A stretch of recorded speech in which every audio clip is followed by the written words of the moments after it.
Do you know you can control how quickly your phone locks after the screen turns off on your Samsung Galaxy S26 Ultra? This can help you balance between convenience and security. Let me show you how to set it up. First, open Settings.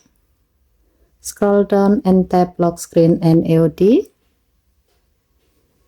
Tap Secure Lock Setting. Enter your current screen lock to continue. Now tap Auto Lock when screen turns off.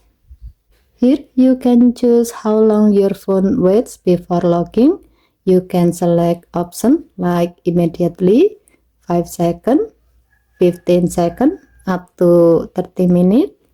For example, you can choose 5 seconds if you want your phone to lock quickly for better security, or choose a longer time if you don't want to unlock your phone too often.